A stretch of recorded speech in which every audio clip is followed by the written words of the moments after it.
Bonjour, bonsoir à tous dans un nouvel épisode de Réflexion Libre, l'émission qui ne sert à rien. Promis, on va ralentir un petit peu le rythme de parution de cette émission pour se concentrer sur d'autres formats, les parlons sciences, tout ça. Mais aujourd'hui, je voulais aborder un petit sujet ciné, comme ça, vite fait, entre deux vraies émissions ciné. Mais vous inquiétez pas, il y a bientôt une série qui arrive à ce sujet, à savoir qu'est-ce que j'aime chez Shyamalan. On va bientôt parler de Shyamalan dans facilement une dizaine de vidéos, mais en attendant, voilà, petite liste non exhaustive des petits trucs que j'aime chez Shyamalan et que j'imagine vous aimez sûrement si vous êtes sur cette vidéo. À commencer par le truc qui va être le plus évident pour ceux qui me connaissent, ceux qui ont l'habitude d'être sur cette chaîne, le travail de la couleur. On a déjà longuement parlé en stream, sur Twitch ou même dans des vidéos YouTube, de langage chromatique. Alors, je rappelle rapidement, bien que ce ne soit pas un terme officiel, et d'ailleurs que j'ai vu ce terme nulle part ailleurs que chez moi, j'appelle langage chromatique, hein, du coup j'ai créé le nom tout seul sans même le vouloir, j'appelle langage chromatique ce langage des couleurs qu'on utilise à l'écran. Vous n'êtes pas sans savoir, si vous vous intéressez un petit peu au cinéma, que beaucoup de réalisateurs utilisent les couleurs, des symboliques derrière les couleurs pour s'exprimer à l'écran. Par exemple, parfois le violet peut représenter la confusion, peut représenter le mensonge, la tromperie, le vert peut représenter la sécurité, par exemple, ce genre de choses. Et le fait d'inonder un cadre d'une couleur, que ce soit par la lumière, comme présentement dans ce cadre, ou que ce soit par des éléments de décor, des costumes, une peinture sur les murs, des choses comme ça, ça peut être signifiant. Voilà. C'est-à-dire que il y a des réalisateurs qui, ou même ou même pour un même réalisateur, hein, au sein d'une filmographie, ça peut changer. Il y a ces films où on utilise les couleurs uniquement pour leur aspect esthétique et où bon, on met ça parce que c'est joli, mais beaucoup de réalisateurs qui font vraiment du cinéma et pas juste des produits de divertissement vont s'amuser quand même à mettre une symbolique derrière chaque couleur et à rendre du coup leur cadre signifiant, notamment au travers de la couleur. C'est un truc pour ceux qui ont beaucoup regardé Shyamalan, qui ne vous aura pas échappé. Par exemple, avec la symbolique de la couleur rouge dans Sixième Sens, mais on y reviendra dans une prochaine vidéo, ou bien sûr dans la fameuse trilogie Shyamalan, comme on aime à l'appeler, même si apparemment j'ai appris il n'y a pas longtemps que cette saga de films porte le nom du train au début de Incassable, le East Trail 117, si je me rappelle bien, un truc comme ça. Bon, voilà, pour ceux qui connaissent hein, la trilogie Shyamalan, c'est Incassable, Split et Glass. Parce qu'évidemment en France on a traduit que le premier des trois titres, parce que c'était une autre époque. Et bon, on va revenir encore une fois hein, plus en détail dans une prochaine vidéo dessus, mais le fait d'avoir choisi chaque couleur, enfin une représentation par thématique pour chaque couleur, le vert pour la sécurité ou l'héroïsme, le jaune et le orange pour la violence et la souffrance, d'avoir représenté le mal pur, le génie intellectuel mais maléfique en violet, et ainsi de suite. euh, c'est quand même, enfin, moi c'est quelque chose qui me parle énormément. Pour ceux qui ne le savent pas encore sur cette chaîne, je suis hyper photosensible et ça a plein de conséquences, bah, déjà physiques, mais notamment sur ma psyché, puisque du coup je suis très réceptif aux couleurs, aux changements de lumière, de couleur à l'écran, et du coup quand en plus c'est signifiant pour un passionné de cinéma comme moi, ça change tout, forcément ça ajoute une petite plus-value. Mais si seulement il n'y avait que ça, parce que le travail de la couleur, c'est quand même une grosse composante du travail de Shyamalan, mais il n'y a pas que ça.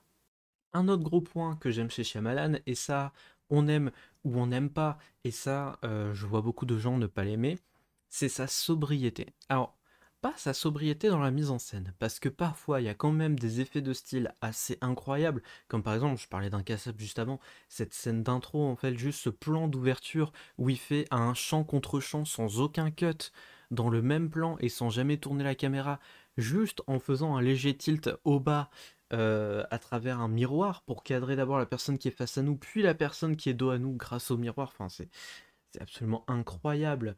Mais je parle plutôt de la sobriété. Il y a, on, on tombe pas dans la surenchère. Je trouve qu'on ne tombe que rarement dans une surenchère de gore, de violence.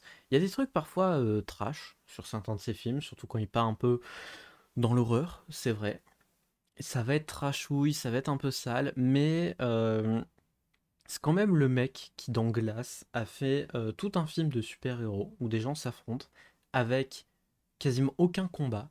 Et des combats, mais d'une sobriété, c'est simple. On tombe pas dans l'abus des Batman contre Superman, des Justice League, des Avengers, où tout explose, t'as des bâtiments qui volent en éclats et tout. On, En fait, contrairement à des films d'autres studios, contrairement aux autres grands films qui sortent aujourd'hui, ce qui est marrant, c'est qu'aujourd'hui, Shyamalan, même que je remate ses anciens films ou que je mate ses films plus récents, je ne sors jamais d'un visionnage d'un Shyamalan fatigué. Les autres films me fatiguent beaucoup parce qu'en fait, c'est beaucoup d'énergie, ça tient beaucoup en haleine, il y a des explosions dans tous les côtés, c'est beaucoup de bruit, beaucoup de lumière, tout ça. Moi qui suis assez sensible, c'est très éprouvant d'arriver au bout d'un Justice League. Même si je surkiffe et que je vais probablement remater le film dans pas longtemps, il faut admettre que quand je sors d'un Justice League, après, globalement, j'ai pas non plus besoin d'une sieste, hein, je vous rassure. Mais c'est vrai que je suis éprouvé, j'ai pas forcément envie d'enchaîner avec un autre film. Tandis que Shyamalan, c'est tout en élégance, tout en subtilité, et on tombe jamais voilà, dans la surenchère gratuite de combats, d'explosions, de gore, de machin et tout. Il n'a pas besoin de ça en fait. La simple classe de sa réalisation se suffit à elle-même. Ce qui m'amène à mon point suivant. Un autre truc que j'aime beaucoup dans ces films, c'est de rester centré sur la dimension humaine. Euh, Vous remarquerez quand même que peu importe qu'on soit sur phénomène, on parle jamais vraiment du phénomène qui tue les gens. Quand on est dans Signe, on s'arrête jamais vraiment sur les aliens. Quand on est dans la trilogie Shyamalan, on s'arrête jamais sur le côté trop divin, trop super-héros, tout ça. Euh, Quand on est sur, je crois, ça s'appelle L'éveil à la vie en français, bref, vous voyez, un de ses premiers longs métrages. Euh, voilà, bref, on n'est jamais tellement sur le système que sur l'humain. On est sur l'analyse de l'humain, de la psychologie, de qui pense quoi, qui aime quoi. On reste une dimension humaine. Un des plans qui illustre le mieux ça, c'est quand, au début d'Incassable toujours, désolé, j'y reviens, mais c'est un de ses plus grands classiques, mais on peut prendre Village, on peut prendre, comme je disais, L'éveil à vie, on peut prendre Phénomène, on peut prendre Signe, on peut prendre quasiment tous ces films. Mais un des plans les plus parlants, c'est au début d'Incassable, quand David Dunn sort dans ce couloir d'hôpital et que la caméra pourrait mettre l'emphase sur les journalistes, sur ce côté un peu immortel, invincible, le fait qu'il soit sorti de cet incident en étant indemne. Il pourrait mettre l'emphase sur, ou directement ellipser cette partie-là. Mais le cadrage va aller directement se cadrer sur les mains pour dire plein de choses en un plan tout simple. Quand le gamin prend les mains de ses parents pour les relier ensemble et que ils font semblant de se tenir la main genre une minute le temps que le gamin regarde et qu'après il la lâche d'un air un peu gêné, un plan, un seul plan et on comprend tout. Et ça, c'est à la fois la marque d'un bon réalisateur, parce que tu n'as pas besoin de faire un dialogue d'exposition de 2 heures où tu résumes la situation comme dans un mauvais animé. Désolé les oui, ben, je vous aime. En fait, pas vraiment, mais coucou quand même. Euh, mais pas besoin, voilà, pas besoin de faire un dialogue mal écrit dans lequel on expose tout le passé de ce couple. Le passé de ce couple, on le comprend en 5 secondes, sans dialogue, sans exposition, sans rien. Tout de suite, on comprend, voilà, en 5 secondes, juste par ce petit signe, par ce petit cadre, ce petit plan, euh, ils se sont sincèrement aimés, ils ont voulu bâtir une vie ensemble, mais au bout du compte, ils se sont perdus, ça n'a pas marché, aujourd'hui ils restent ensemble principalement pour leur fils, pour ne pas lui faire subir ça. Donc ça dénote aussi d'une certaine volonté pour eux d'essayer soit de recoller les morceaux, soit du moins de ne pas trop faire souffrir le fils, donc d'un certain altruisme ou d'un certain sens des responsabilités en tant que parent, selon comment on le voit. Mais en réalité, le couple ne tient plus. Ils sont vraiment juste là pour les apparences ou pour le fils. Et voilà, toute l'histoire du couple est racontée. On sait voilà, que ça a duré des années, que ça a été passionné un moment, la passion est morte, et aujourd'hui ils ne savent plus vraiment où ils en sont. C'est un petit peu gênant, mais bah, le fils sert un peu de ciment bancal au milieu de tout ça. C'est aucune exposition, aucun dialogue, et pourtant en un plan, vous avez tout, et on reste sur une dimension humaine. On va pas chercher un grand signe du destin, tout ça, alors qu'on vient de nous apprendre que le mec est littéralement probablement immortel ou invincible, et paf, qu'est-ce qu'on s'en fout? Et ben en fait, on raconte toute l'histoire d'une famille en un plan. Ça, c'est une des choses que je préfère chez Shyamalan, et regardez tous ses films, vous verrez, c'est une des constantes dans sa filmographie. On peut tout raconter dans un plan bien fait. Dans un plan bien filmé, on peut tout raconter. Le prochain point, il est un peu plus perché. Là, je vais peut-être plus parler à des cinéphiles et moins des casus. Désolé, hein, c'est pas par élitisme, mais c'est vraiment les trucs que moi j'aime. Et là, qui est moins présent dans toute sa filmo, c'est présent surtout dans ses classiques personnels, mais moins dans les films quand on lui a passé commande.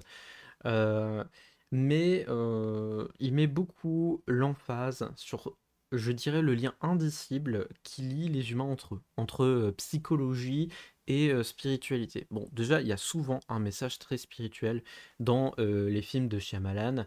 On peut notamment citer le fait que ce soit sincèrement un grand fan du Dernier Maître de l'air et que il a beaucoup ramené la dimension spirituelle dont était inspirée la série d'origine au sein de son film, en rappelant beaucoup le côté bouddhisme et réincarnation, mais aussi même dans ces films qui viennent de lui, qui ne sont pas des adaptations, il y a beaucoup une référence au divin, au péché, à la vertu, il y a beaucoup ce rapport un peu aux esprits. Bon, il y a littéralement sixième sens en fait, juste déjà sixième sens, mais même les autres films, il y a toujours une dimension un peu spirituelle. Dans The Village, beaucoup, beaucoup. Même dans la trilogie Shyamalan. Phénomène, moins, c'est vrai. Comme j'ai dit, là, ça dépend plus de ces films. Bon, bien sûr, L'éveil à la vie, c'est peut-être un de ceux qui parlent le plus de religion, enfin, de manière la moins subtile, hein, de la façon la plus grasse, on va dire. Mais j'aime beaucoup ce traitement du lien qui unit les humains. On reste à une dimension humaine toute petite. Il veut jamais trop parler de destin, de grands plans de l'univers, tout ça. Et pourtant, en restant centré sur des petits humains individuels, en restant centré un peu sur ces dimensions humaines, il arrive quand même à développer un propos plus grand, mais tout en nuance, tout en subtilité. Et ça, j'admets que j'aime beaucoup. Les gens qui arrivent à aborder ça avec un peu de subtilité et pas juste mettre leurs gros sabots dans le plat et dire oui, la religion c'est bien ou la religion c'est pas bien, oui, ça c'est un dieu, ça c'est pas un dieu. Non, quelqu'un qui arrive quand même à faire la part des choses et à raconter des choses subtilement, moi ça me plaît. Et enfin, le dernier point que j'aime beaucoup chez Shyamalan, et ça qui fait beaucoup qu'il est détesté, et encore une fois, on y reviendra dans les vidéos dédiées sur Shyamalan, parce que c'est vraiment un truc c'est vraiment un problème qu'il a avec le public. Euh, Shyamalan, c'est aussi beaucoup un appel à la réflexion sur soi et à sa perception de la vie ou du monde qui nous entoure. Ça se voit beaucoup, beaucoup, beaucoup, beaucoup, beaucoup avec Signes et Phénomènes. Tout le monde, enfin du moins ceux qui connaissent sa filmo, s'attendaient à ce que je dise Village, voilà, The Village, bien sûr. Sauf qu'en fait, The Village, pas tant. Enfin, du moins, c'est celui qui manque le plus de subtilité sur le sujet. Bon, si on veut un petit peu dans la trilogie Shyamalan aussi, mais moins. Mais bon, The Village, c'est là où c'est le plus explicite pour les personnages, mais c'est là où ça l'est le moins pour le spectateur. J'ai envie de dire quelque part. Par contre, dans Signe et Phénomène, bon, les aficionados le savent sûrement déjà, mais il existe des interprétations. En fait, enfin, les gens généralement qui détestent ces deux films, Signe et Phénomène, et qui les trouvent nuls, sont souvent des gens qui n'ont pas compris le film parce qu'en fait, ils ont été trop premier degré. Ils n'ont pris aucun recul et n'ont jamais vraiment essayé de comprendre le film. Euh, le mécanisme est le même, c'est que dans Signe et Phénomène, le film est nul si vous croyez ce que disent les personnages du film. Sauf qu'en fait, si vous regardez dans l'un comme dans l'autre, dans les deux films, les personnages qui disent des conneries et qui disent, qui disent un scénario qui n'a pas de sens pour le film, ou du moins un scénario qui n'est pas intéressant pour le film, ce sont des personnages qui n'ont aucune idée de ce qu'il se passe. Ce sont des personnages paranoïaques, ce sont des personnages parfois fous, voire bourrés, voire des gamins. Et en fait, Shyamalan n'a jamais dit c'est ça la vérité, c'est vraiment ça qui se passe dans le film. Il a simplement montré des gens paranoïaques, bourrés, fous, un peu paumés, dire des choses stupides. Et ce qui est fou dans tout ça, c'est que des spectateurs ont décidé de croire sur parole ces personnages-là parce qu'ils disent ces choses-là à l'écran, et juste faire confiance au premier venu, littéralement, au premier venu dans le film, plutôt que d'essayer de réfléchir à ce qu'ils voient. Et ça, je vais terminer là-dessus, c'est finalement un des trucs qui me plaît le plus chez Shyamalan. Pas forcément qu'il fasse le tri entre les gens qui regardent un film sans réfléchir et ceux qui regardent un film en réfléchissant, mais vraiment qu'il invite à prendre du recul sur ce qu'on voit. Effectivement, même si c'est dans un film, c'est comme dans la vraie vie, c'est pas parce qu'un mec nous dit un truc que c'est vrai. C'est pas parce que on entend quelque chose, forcément, que c'est vrai. Quelqu'un peut se tromper, quelqu'un peut dire une connerie, voilà, on peut nous mentir, nous manipuler, ou juste se tromper en toute bonne foi. Et ça, enfin voilà quoi, Shyamalan a fait plusieurs films dans ce sens pour essayer de nous faire comprendre et nous inviter à prendre du recul sur ce qu'on voit dans un film, et surtout comment fonctionne un film. Il amène à réfléchir sur le cinéma, sur la façon dont on est censé visionner du cinéma et comprendre le cinéma. Et ça, il n'y a pas assez de réalisateurs qui le font à mon goût. Et surtout avec les générations actuelles, je veux pas jouer au vieux con, mais je pense qu'on en a plus jamais que besoin. Enfin voilà, c'était ma petite liste comme ça au pif de ce qui me plaît chez Shyamalan. J'espère vous retrouver très bientôt dans des vidéos cinéma dédiées au sujet, puisque je compte en parler beaucoup plus avant. Et on se dit du coup à très bientôt. Voilà, merci à tous. C'était Réflexion Libre, votre émission qui ne sert à rien.